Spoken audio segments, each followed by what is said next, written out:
Bienvenidos a Asuntos Legales, Asuntos Morales, un momento para resolver sus inquietudes jurídicas con nuestro equipo de abogados de la compañía Legal y Ajuste SAS.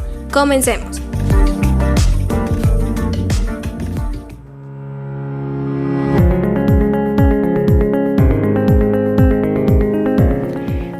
Muy buenas tardes, mis queridos y recordados radioyentes. Buenas tardes, doctor Luis Fernando, y buenas tardes, Natalia, que se encuentra en el máster apoyándonos. Yolima, buenas tardes también a Natalia, buenas tardes a nuestros oyentes. Nos llena de alegría otra vez, otro sábado, estar aquí con ustedes, gracias a Dios y gracias a la Virgen. Sí, muchísimas gracias a todos los que están allí siempre los sábados a la 1 p.m, escuchando el programa Asuntos Legales, Asuntos Morales, que es patrocinado por la compañía Legal y Ajuste SAS. Se pueden comunicar al 300-599-3814, nos pueden enviar sus mensajes, al WhatsApp nos llegan muchos mensajes, doctor, como ha pasado hasta ahorita, mensajes de preguntas, inquietudes que el doctor y su equipo siempre hasta ahorita han colaborado, muchos casos los hemos traído acá, han sido pues casos ya muy emblemáticos y se vuelven de nuestra familia de la compañía Legal y Ajuste SAS. Se pueden comunicar con nosotros al 300-599-3814. Doctor, si quisieras cambiar al mundo, cambia a ti mismo. La ignorancia en el hombre nos hace cometer errores a la humanidad. Quería recordar con este mensaje que hoy tenemos a un invitado muy especial. Él se llama el señor Enrique Saavedra Valdiri, abogado especializado en Derecho Comercial, magíster en Derecho Económico y docente. Él también ha dictado clases en la Universidad de la República y en la Universidad Central. Es una persona pues muy preparada que sabe de derechos humanos internacionales y lo tenemos acá. Derechos humanos en el posconflicto es el tema que vamos a tratar con el doctor abogado Enrique Saavedra. Buenas tardes. Muy buenas tardes a Yolima, muy buenas tardes Luis Fernando, muchas gracias por la invitación, también un saludo especial a Natalia en el máster y a todos sus oyentes de Asuntos Legales en emisora Mariana. Muchísimas gracias, muy amable por regalarnos su tiempo, porque sabemos que es una persona que conoce muchísimo el tema del posconflicto, de los derechos humanos, así que nos gustaría escucharlo al respecto. Igual nosotros también tenemos algunas inquietudes que le vamos a plantear más adelante. Bueno, pues el asunto de los derechos humanos en Colombia siempre es un tema de primer orden en la agenda, y lo digo desafortunadamente porque somos uno de los países que más incurren violaciones graves a los derechos humanos. Esto es así más o menos desde los años, una explosión desde la década del 80, cuando aparecen unos actores de la criminalidad organizados y con una amplia capacidad de afectar a la sociedad por las nuevas fuentes de financiación, y a partir de allí se genera una estructura de violación al derecho de los derechos humanos y una correspondiente debilitamiento del aparato institucional que en Colombia, hay que decirlo, nunca se ha terminado de consolidar.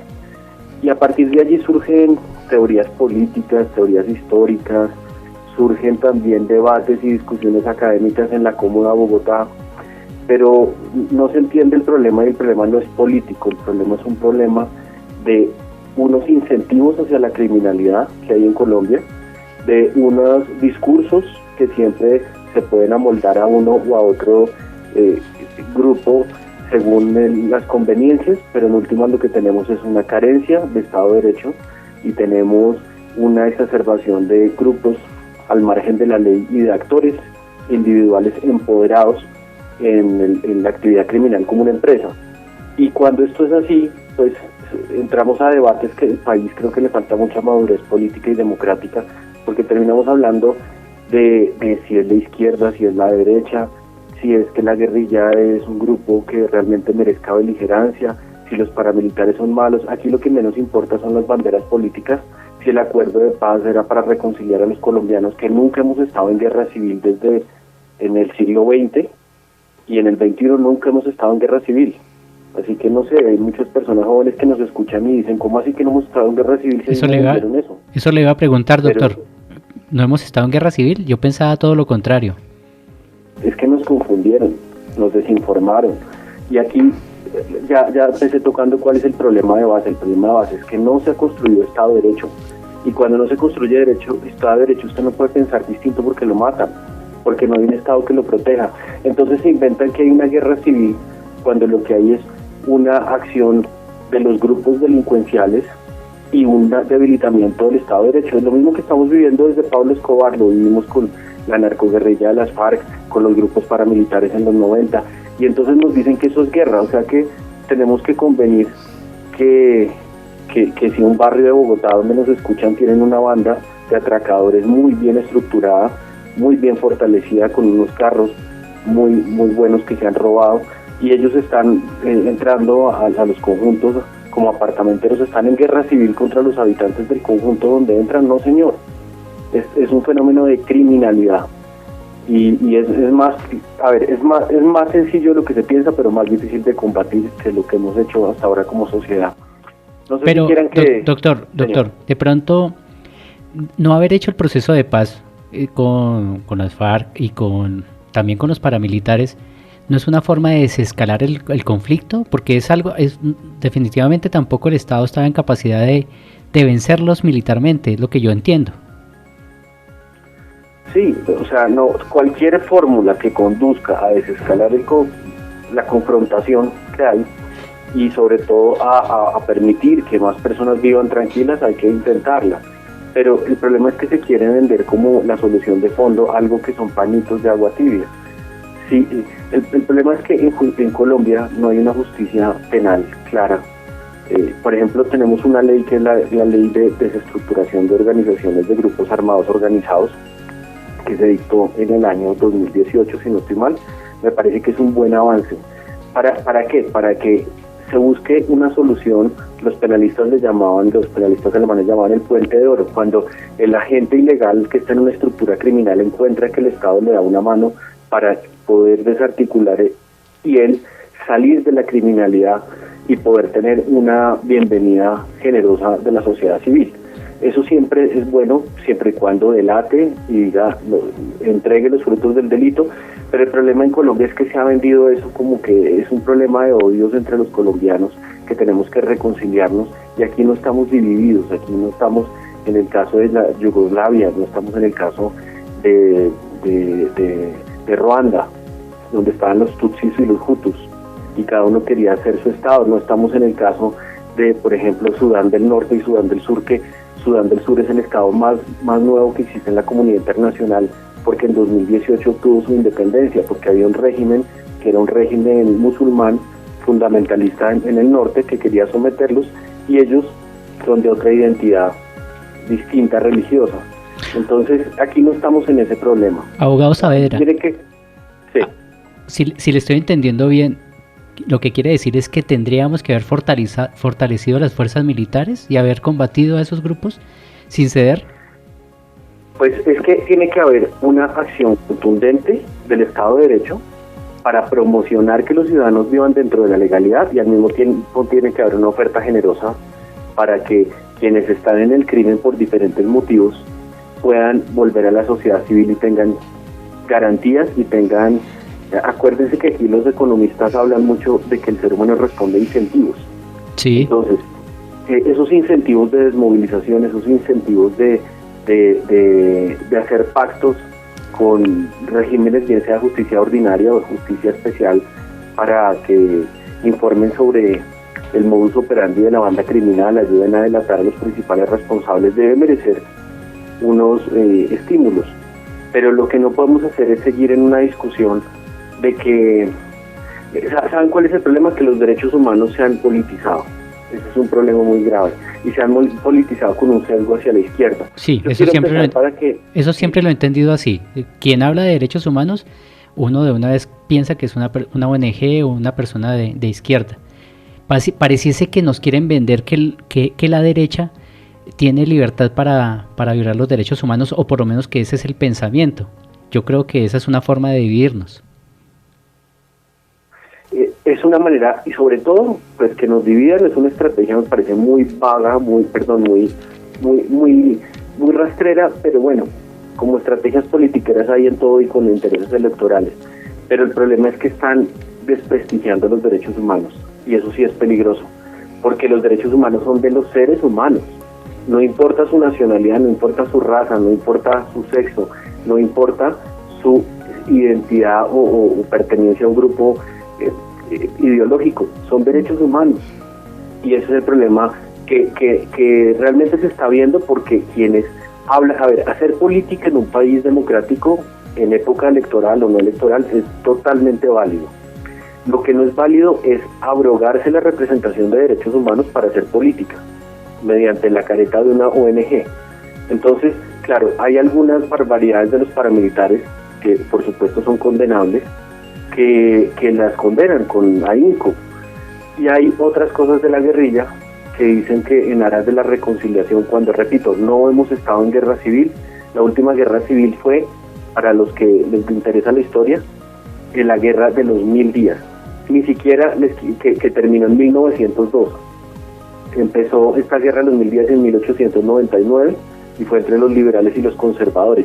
La violencia de los años 50, para los que les interesa la historia, y sé que hay muchas personas de edad que lograron ver esto, de niños que nos están escuchando, no se considera ante el derecho internacional como una guerra civil, y eso que fue una intensidad tremenda, que tuvo como su inicio el asesinato de Jorge Eliezer Gaitán y terminó con los procesos de paz de General Rojas Pinilla y el Frente Nacional. Con todo lo catastrófico que fue para el país, no fue considerado una guerra civil, sino un conflicto político. Entonces, esto tampoco. Entonces, los grupos de izquierda quieren deformar la historia, a veces los grupos de derecha también, pero en este caso tengo que decir que son los de izquierda los que se han encargado de abrogarse la representatividad de derechos humanos. Así es. Y bueno, sé que el espacio es corto, cuando quieran tengo unas pequeñas cifras para que las miremos de cómo estamos. Yolima va a hacer una pregunta. Doctor, muy buenas tardes. Muy buenas tardes, Yolima, un placer escucharla. Gracias, bueno, mucho gusto por conocerlo así por distancia. Bueno, yo quiero saber, bueno, el doctor Luis Fernando y usted, ¿qué diferencia hay entre derechos humanos y derechos humanos internacionales? Como para que la gente vaya contextualizando. A ver, no sé si Luis Fernando quiera responder primero. No, doctor, usted es el invitado. Creería yo, y me voy a anticipar un poco, es que los derechos humanos son derechos humanos aquí y afuera. Porque entonces escuché derechos humanos internacionales y derechos humanos solitos. O sea, ¿es igual? ¿O? Sí, no, los derechos humanos son una rama del derecho internacional público, sino que los derechos humanos son exigibles a cualquier población sin importar que haya un conflicto de índole nacional o internacional. En tiempos de paz son exigibles, y los sujetos a los cuales se les hace exigible son tanto estados como personas de la sociedad civil. Bueno, sí, porque de pronto algún joven, digamos, por lo que usted nombraba ahorita, que es muy importante para ellos, y lo nombraba yo, y de pronto eso se da la ignorancia, ¿no? Porque no leemos, entonces no sabemos de la historia, y por eso llega aquí en la parte que ustedes estaban hablando, de parte de la izquierda, que es la que le vende toda esta información a toda esta masa, porque no saben de la historia, ¿no? De historia. Creo que usted empezó hablando de algo no sé si estoy mal, me corrige. 1901. Que la guerra con algo para la guerrilla en 1980 empezó, no sé si me corrigen. No, en 1980 lo que le entendí al doctor es, me imagino que se refiere al tema del narcotráfico, que entró en auge y prácticamente arrodilló al país. Específicamente lo recuerdo yo, que soy creo que mayor que todos ustedes, arrodilló al presidente César Gaviria, y desde esa época entonces se tiene una concepción que a esos grupos bien estructurados hay que darles una serie de concesiones y no combatirlos. ¿O estoy equivocado, doctor?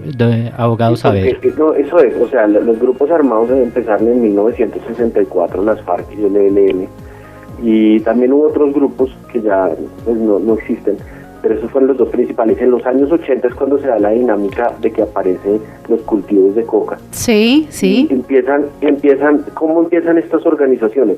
Estas organizaciones lo primero que hacen es cuidar a los productores de esos cultivos y les pagan por estar dándoles una serie de seguridad también, y luego se meten directamente ya en los años 90, ya desde el año 95 más o menos, se meten directamente en la producción y en la cadena de tráfico del negocio de la droga. O sea, podemos decir que las FARC, el ELN y los paramilitares son grupos narcotraficantes. Entonces, allí es donde se presenta un problema difícil, porque si a Pablo Escobar no se le dio la posibilidad de hacer un acuerdo de paz, y él ofrecía, por lo menos es un mito, pero ofrecía una indemnización, algunos dicen que pagar la deuda externa, pero lo cierto es que sí ofrecía una indemnización al Estado con tal de que le revocaran sus cargos y él pudiera participar en política, y se le negó porque era un narcotraficante y no se le conocía o no se le concedía el estatus de beligerancia política, porque a las FARC sí se hizo eso en esta ocasión. Es una pregunta que no podemos dar. Sí. Doctor, yo me atrevería a decir un poco, es que muchos de los combatientes que están en las FARC, en los grupos paramilitares, incluso en las BACRIN, son también víctimas del conflicto armado, bueno, de la violencia. Muchos de ellos no han llegado ahí porque quieren, han sido incluso secuestrados. Entonces tal vez por eso el Estado pudo haber pensado que era mejor hacer un proceso de paz con el que, y tengo que calificar un poco de pronto la actitud arrogante del presidente Duque de no reunirse y de no mirar a ver cómo le ayuda a esos combatientes, no a los que están en la cabeza, sino a los rasos. Estamos totalmente de acuerdo. Por eso decía hace un momento Luis Fernando que tiene que haber lo que llamaban los penalistas, creo que era Hunter Jacobs, hablaban los penalistas de la teoría del puente de oro, y es que el criminal, y sobre todo en estos grupos, ha caído allí por diferentes factores, y hay que darle la mano de manera generosa. Todos aquellos que no estén vinculados con delitos atroces ni de lesa humanidad. Así es. Esa es una indignación que el país tiene que tener con los que están sentados en el Congreso y con los demás que no están sentados en el Congreso, pero hicieron parte del secretariado y no están, realmente esos delitos no son amnistiables, pero con todos los demás de la tropa, cualquiera que sea su situación, y más usted identifica una población que es particularmente interesante, y son las víctimas de las FARC dentro de las propias FARC. Así es. Porque Doctor, un gran número no llegaron por su propia voluntad, sino llegaron fruto de reclutamientos forzados, y muchos de ellos menores de edad, muchas mujeres violadas y obligadas a abortar. Sí, yo tengo varias cositas. Resulta que eso no está escrito en libros, pero pues yo vengo de familia paisa. Resulta que no sé qué año era ese, pero las tías cuentan pues que, yo se lo he contado a Fernando, que la guerrilla empieza con tiro fijo. Con Marquetalia, probablemente antes. Sí, porque Sí. él fue, porque él fue quien empezó en la época de contar, porque las tías, tuve la oportunidad de tener esa historia a mano, pues, y eso no está en libros porque ellas no los escriben, pero vivieron la época donde él cortaba y hacía el corte no sé qué, bueno, y los pueblos, de los pueblos los dejaban solitarios. Y eran fincas que yo tuve, pues mi tía ya murió, pero fincas que mi tía tenía que estar con los muertos alrededor de todos los muertos, porque los llevaban y los tiraban a esa finca. Pero ella, póngale que tiene 15 años, y ellas sometidas también a eso, porque a ellos no les decían la guerrilla en ese tiempo, y no los pájaros. Y ellas tenían que casar, o sea, meterse con ellos, porque ellas no tenían otra viabilidad. Y de ahí hay mucha historia, pues muy, muy fantástica, que uno no está escrita en libros, pero sí se la cuentan de primera mano su familia, o por lo menos a mí, que vengo de esa región cafetera. Lo otro es que quería preguntarle a los dos, que ya que están hablando del tema de la droga, quería saber o qué opinan, incluso lo he hablado con el doctor Luis Fernando. No legalizan la droga, pero legalizan la dosis mínima. El consumo. Entonces ese es el derecho humano. O sea, el derecho humano es de consumirla, pero entonces... Tal vez están hablando del libre desarrollo de la Sí, personalidad bueno, como listo, derecho pero fundamental. ellos lo ven así, exacto. Entonces Sí. yo tengo derecho y como... Listo, yo tengo derecho a la dosis mínima, pero entonces no legalizan la droga. Entonces que la doble moral ahí siempre ha jugado de todo lo que vienen ustedes hablando respecto a la derecha y la izquierda, a la política y eso, pues para mí, ¿no? Entonces querías ese lado como decir, bueno, no legalizan la droga porque no son solo los paramilitares y la guerrilla, sino también está el gobierno. Entonces yo creo que ellos ellos se lucran también, ¿no? No, pues no estoy especulando, pero si yo no legalizo la droga, pero sí apruebo la dosis mínima, pero entonces yo no legalizo, ¿qué más han legalizado? El aborto, y entonces, pero sí, entonces apoyo a los derechos humanos. ¿Y a dónde están los derechos humanos en el aborto? Es que ni siquiera la misma mujer sabe que se está violentando en sus derechos humanos a ir a practicar un IVE. Entonces es como todo de doble moral. Perdón, yo quiero aclarar, incluso que el abogado Saavedra también es un defensor de la vida. Y precisamente lo que dice Yolima, tienes toda la razón. Aquí quien quiere escribir la historia y las razones del conflicto es la izquierda a su acomodo, pero las razones del conflicto tienen que escribirla de acuerdo a lo que pasó. Ella me comentaba respecto a lo que llamaban el corte de franela, que era abrirle la garganta y sacarle la lengua por ahí, o sea, un nivel de barbarie y de violencia grande que no se ha contado. No es por exagerarlo, pero tú sabes que vengo de familia paisa que sí. vivieron, o sea, no se lo inventaron, ellas vivieron eso. Yo tengo personas que he tenido que defender que están por narcotráfico, pero resulta que la dosis mínima sí está legalizada. Entonces uno dice, bueno, o sea, ¿qué legalizan? ¿Por qué legalizan y por qué no? O sea, somos un país hipócrita. Doctor Saavedra. Así que pena. A ver, es que se quiere enviar, está muy interesante la discusión. Es que se quiere enviar un mensaje confuso y por eso es que la gente, finalmente el objetivo de la norma, que es incentivar conductas, no se logra.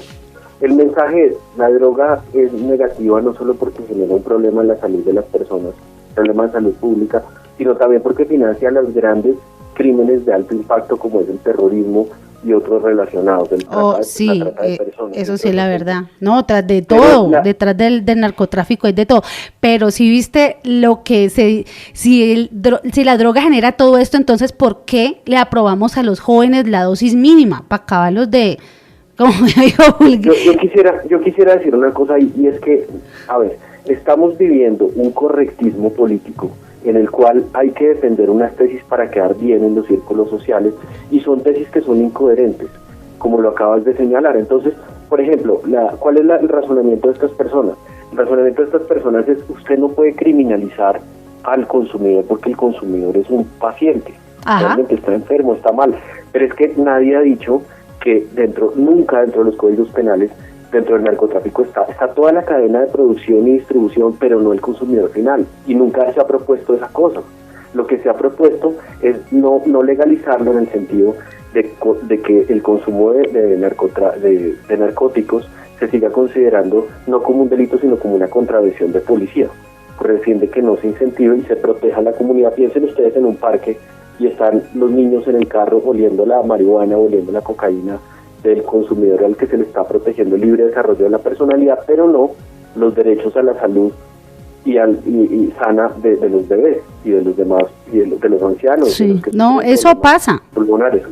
Eso pasa, uno lo ve, yo lo he visto, en Cali lo veo. Eso era algo que uno no veía hace muchos años, hace años no veía, era raro ver a alguien consumiendo en la calle. Hoy es tal vez un tema bastante normal. O sea que los enfermos después de la legalización aparecieron. Claro, pero nunca, o sea, nunca ha estado en discusión. Eso es una falacia que dicen los pro legalización de la dosis mínima, que a una persona que se sorprende consumiendo drogas nunca se le ha judicializado por narcotráfico. Imagínate.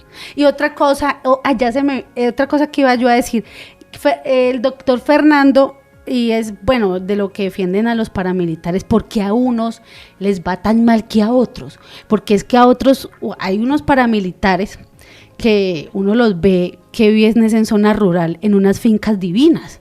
Entonces uno dice, bueno, por rumores de las personas en la parte rural dicen, no, el de allí es paramilitar, o esa parte de bienes paramilitares, le han comprado todas unas fincas divinas, porque a uno les va mal y a otros sí les defienden el derecho humano y a otros no. Tal vez se refiere a que por lo menos los paramilitares estuvieron 8 años en la cárcel, mientras que hasta ahora creo que en la guerrilla no ha habido la primera condena. Entonces ahí no hay un tema de igualdad de acceso a la justicia y de frente a las condenas, que era lo que decía el doctor Saavedra en su momento, y era que pues hasta ahora hay personas arriba, incluso en el Congreso, que pertenecieron a la FARC pero no han indemnizado a sus víctimas. ¿O no, doctor? No, y piensen en otro caso, el caso del narcotraficante Razo, que tendría que responder por delitos de 25 o 30 años, y el que se acoge a la JEP, que ese respondería por 5 o 8 años, y muchas veces el móvil simplemente fue traficar droga y lucrarse. Pero pues depende cómo lo presente. Y el narcotraficante que no lo conocen. Porque sí, he tenido también a mano que he conocido gente que es narcotraficante, tiene todas sus redes, pero viven en España. Un ejemplo así de uno que por ahí, entonces no le conocen el nombre, nada, y hay muchos así, que no son visibles. A propósito de eso, quiero hacer un pequeño paréntesis, porque le estamos enviando una oración a los que están privados de la libertad. Próximamente vamos a tener un programa muy especial para ellos, porque estuve preso y me visitaste, tuve hambre y me diste de comer. Entonces creo que tenemos que ser consecuentes. Seguimos adelante, ya cierro mi paréntesis. Gracias, doctor. Si me permitan, porque sé que el tiempo va corriendo, simplemente quisiera ya ustedes dar unas cifras. Claro que sí. Sí, cómo claro. hemos estado en estos años. El tema de las cifras es lo más difícil porque no hay acuerdo, pero hay varias fuentes que hablan de cifras. Hay un informe de Basta Ya, del Centro de Memoria Histórica, publicado en 2013, que dice que entre 1958 y 2012 se produjeron en el conflicto la muerte de 40.700 combatientes y 177 civiles, 177.000 civiles, y el número de desaparecidos entre 1981 y 2010 es de 25.000 y 27.000 secuestrados. Fíjense, esta es una cifra, pero me parece que se queda corta frente a otras cifras, sí, que por ejemplo, cuando hablamos de la Escuela de Cultura de Paz, que publicó que 39.000 colombianos fueron víctimas de secuestros. Fíjense, hay una diferencia que preocupa. Por eso es que digo que los derechos humanos se han dejado teñir de color político y eso es sumamente grave. El Centro de Memoria Histórica dice que la guerrilla, de todos los crímenes que ha cometido, que en secuestros son 27.000 entre el 81 y el 2010, el 17%, la responsable de esos crímenes es la guerrilla, que el 38% son paramilitares y el 10% la fuerza pública. Y eso nosotros que vivimos el día a día en las noticias sabemos que no es cierto. Es más acertado la estadística de la Escuela de Cultura de Paz, que habla que el 37% de los secuestrados fueron atribuidos a las FARC, el 30% al ELN y el resto sí a grupos paramilitares. O sea que el 67% de los secuestrados fueron por parte de las guerrillas, tanto de las FARC como del ELN. Pero miren que el Centro de Memoria Histórica, que hace parte de la institucionalidad del Acuerdo de Paz, dice que tan solo el 18% es responsabilidad de la guerrilla. De un 18 a un 69, hay diferencia mucha diferencia. enorme. Y claro. ya para terminar, fíjense, desde 1985 hasta el 2012, dice el Centro de Memoria Histórica que se reportaron 5.7 millones de víctimas del desplazamiento forzado. Esa es la segunda cifra más grande en el mundo después de Siria. Preocupante la situación y no mejora. Y no Ahora va a lo que hay son mejorar. nuevos actores. No va a mejorar porque uno ve, qué pena que lo corte así. No, yo sé que todos uno hace una lucha desde uno mismo, desde su propia familia o su propio núcleo, pero desde que esté este flagelo de la droga y no lo legalice, que ahí, a mí me parece, hemos discutido este tema con el doctor Luis Fernando. No, yo creo que eso de la legalización es un tema que hay que discutir más de fondo. Yo no estoy tampoco de acuerdo con eso. Yolima tal vez sí, pero eso es tema de otro programa, porque realmente el narcotráfico es el combustible que está incendiando este país. Claro, eso sí. Doctor, pues se nos acabó el tiempo, desafortunadamente, muy corto, muy corto. Muchísimas gracias. Evitamos hoy las propagandas para que nos alcanzara más con usted. Muchísimas, muchísimas gracias por acompañarnos. No, gracias a ustedes, muy amables, siempre a la orden. Luis Fernando, de Olima, un abrazo muy grande a todos los oyentes y a Natalia también. Bueno, a todos nuestros oyentes, nos vemos en 8 días. Muchísimas gracias, un abrazo, que Dios y la Virgen los bendiga.